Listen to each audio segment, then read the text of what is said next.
Capítulo 8. El diluvio.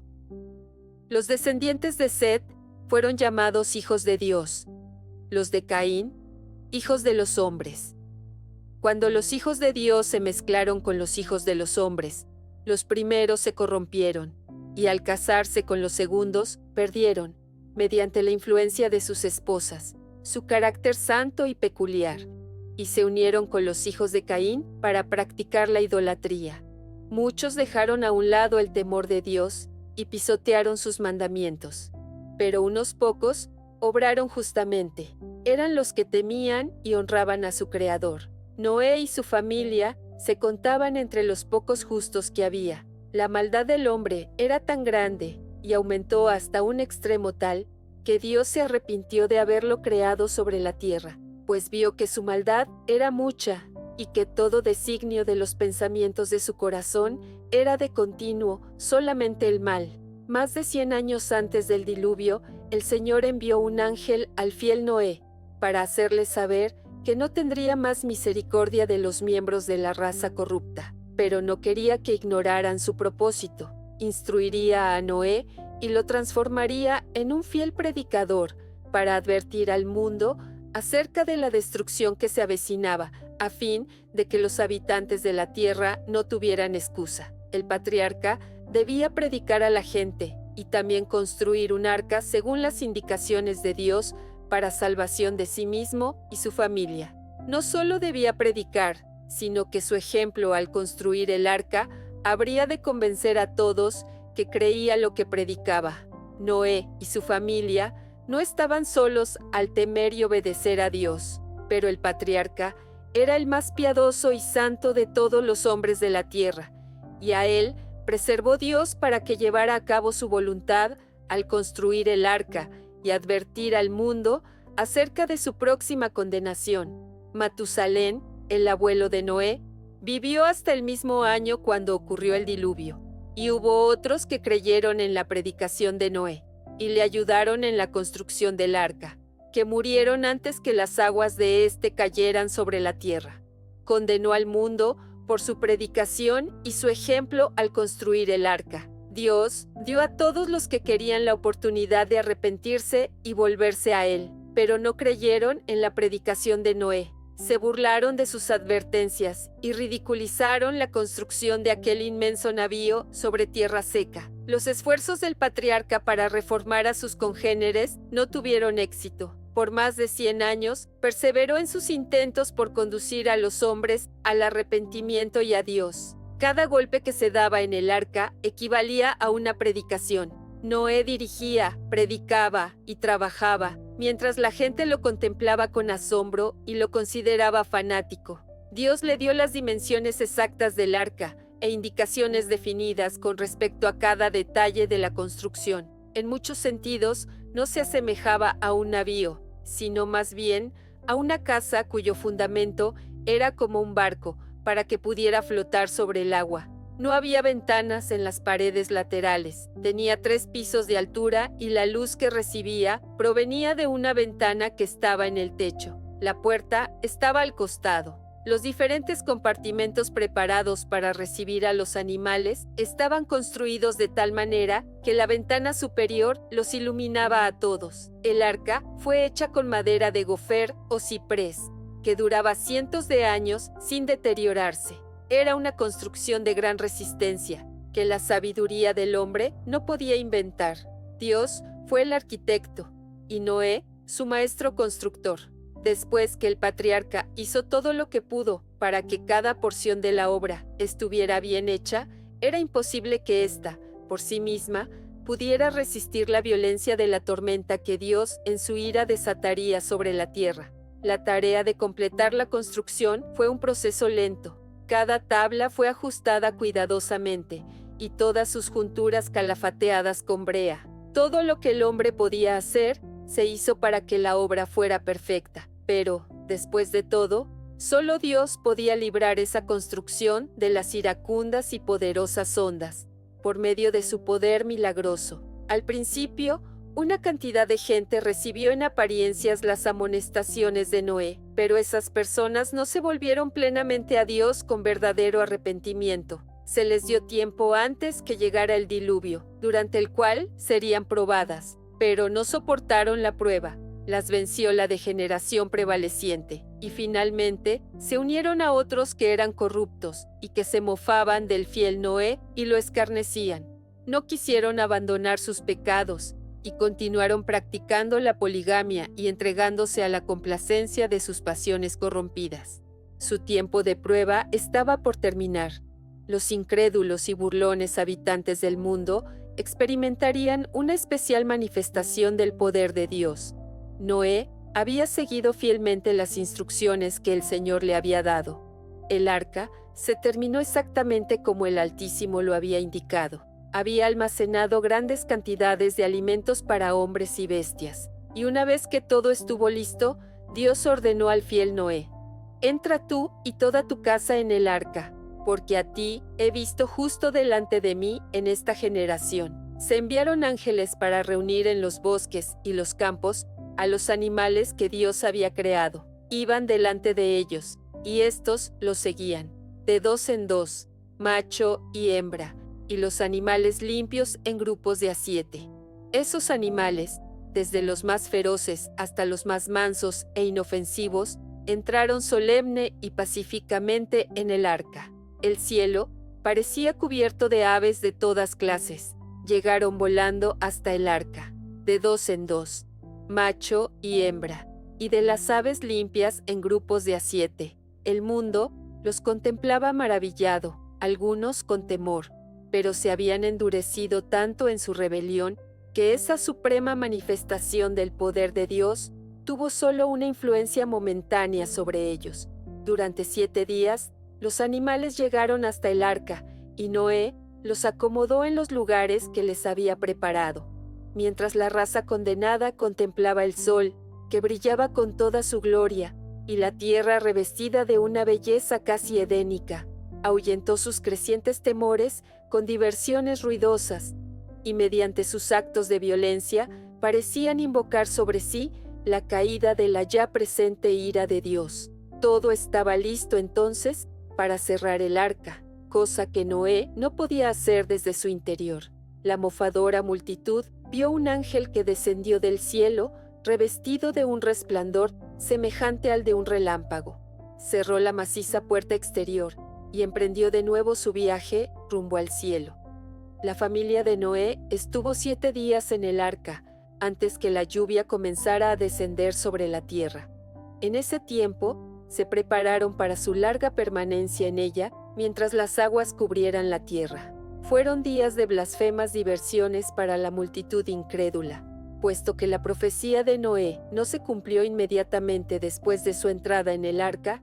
Ésta creía que el patriarca estaba engañado y que era imposible que el mundo pudiera ser destruido por un diluvio. Antes de eso, no había habido lluvia sobre la tierra. Una especie de vapor surgía de las aguas, que Dios hacía descender de noche como rocío, para revitalizar la vegetación y hacerla florecer. A pesar de la solemne demostración del poder de Dios que habían contemplado, de la inusitada presencia de los animales que venían de los bosques y los campos en dirección del arca, del ángel de Dios, que descendió del cielo revestido de luz y terrible majestad para cerrar la puerta, los impíos endurecieron su corazón y continuaron divirtiéndose y mofándose de las manifestaciones del poder divino. Pero al 8º día, los cielos se oscurecieron, el rugido del trueno y el vívido resplandor de los relámpagos comenzaron a aterrorizar a hombres y animales. Desde las nubes, la lluvia descendía sobre ellos. Era algo que no habían visto antes y sus corazones comenzaron a desfallecer de temor. Los animales iban de un lado al otro presas de salvaje terror, y sus alaridos discordantes parecían un lamento que preanunciaba su propio destino y la suerte de los hombres. La tormenta aumentó en violencia hasta que las aguas parecían descender del cielo como tremendas cataratas. Los ríos se salieron de madre y las aguas inundaron los valles. Los fundamentos del abismo también se rompieron. Chorros de agua surgían de la tierra con fuerza indescriptible, arrojando rocas macizas a cientos de metros de altura, para luego caer y sepultarse en las profundidades de la tierra. La gente vio primero la destrucción de las obras de sus manos, sus espléndidos edificios, sus jardines y huertas tan hermosamente arreglados, donde habían ubicado sus ídolos, fueron destruidos por rayos del cielo. Sus ruinas se esparcieron por todas partes. Habían erigido altares en los bosques, consagrados a sus imágenes, en los cuales habían ofrecido sacrificios humanos. Lo que Dios detestaba fue destruido ante ellos por la ira divina, y temblaron ante el poder del Dios viviente, hacedor de los cielos y la tierra, y se les hizo saber que sus abominaciones y horribles sacrificios idolátricos habían acarreado su destrucción. La violencia de la tormenta aumentó, y entre la furia de los elementos se escuchaban los lamentos de la gente que había despreciado la autoridad de Dios. Árboles, edificios, rocas y tierra salían disparados en todas direcciones.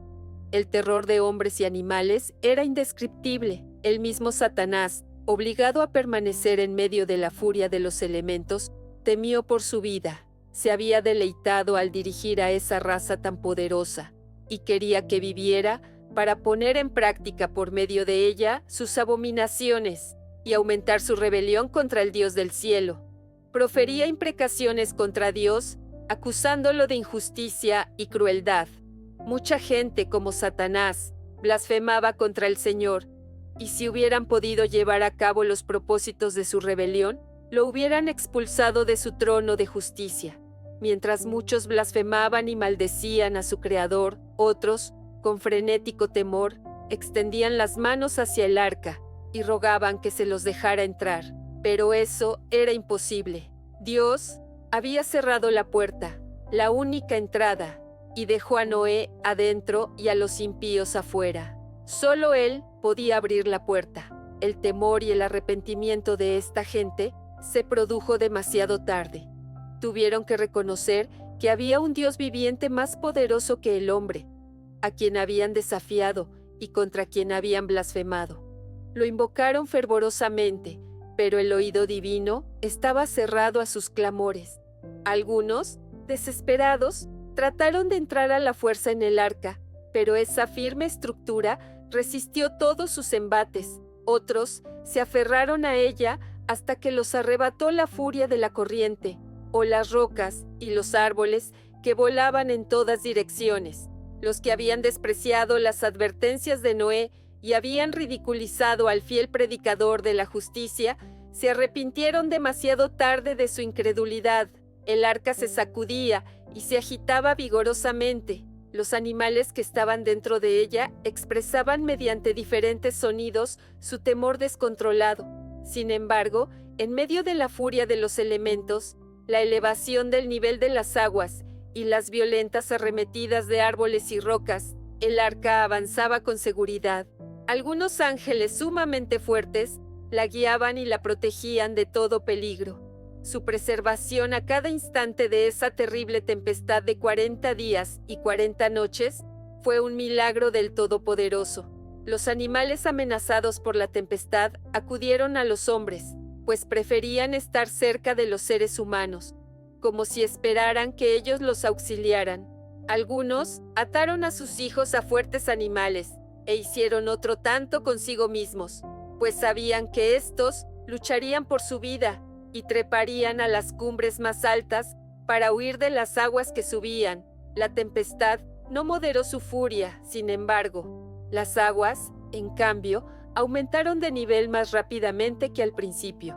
Algunos se ataron a altos árboles ubicados en las cumbres más elevadas de la tierra, pero estos fueron desarraigados y lanzados con violencia por el aire, como si alguien los hubiera arrojado con furia, junto con piedras y lodo, sobre las olas que avanzaban y bullían. Sobre esas cumbres, seres humanos y bestias luchaban por conservar su posición, hasta que todos fueron arrojados a las espumosas aguas que casi llegaban a esos lugares. Por fin, esas cimas fueron alcanzadas también, y los hombres y los animales que se hallaban allí perecieron por igual, arrastrados por las aguas del diluvio.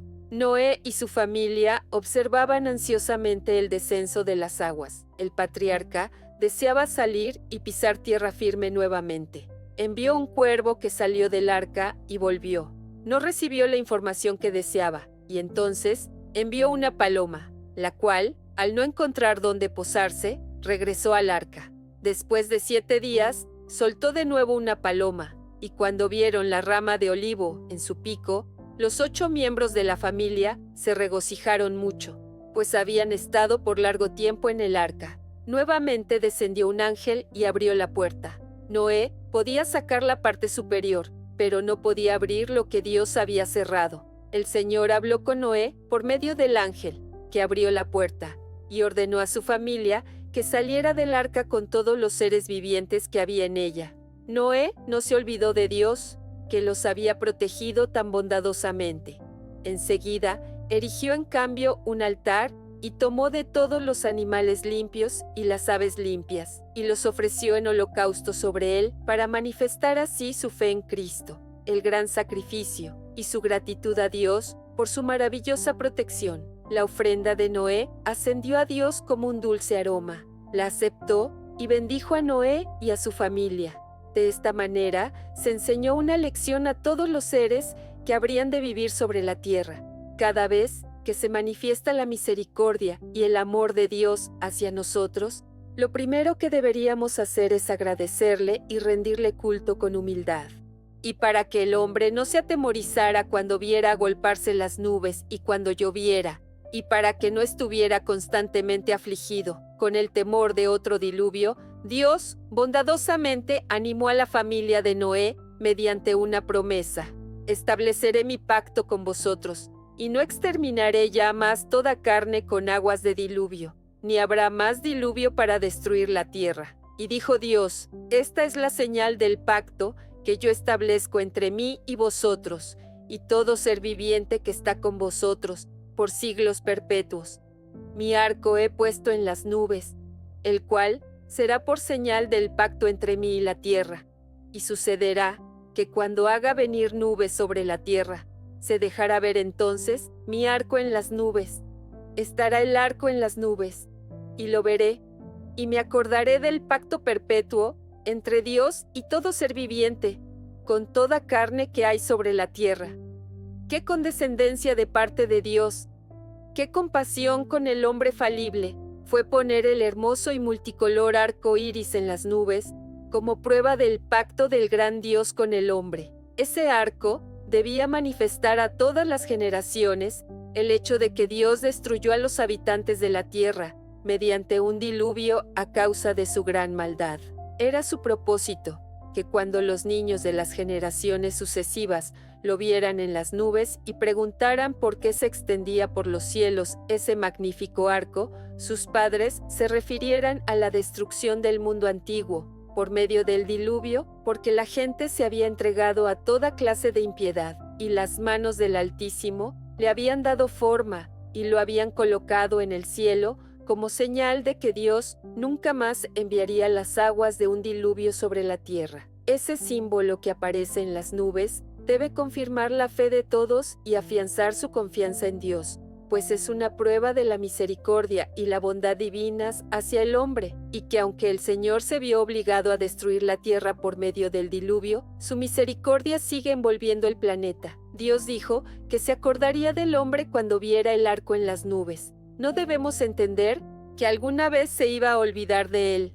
Lo que ocurre es que habla con el hombre en su propio idioma, para que éste lo pueda comprender mejor.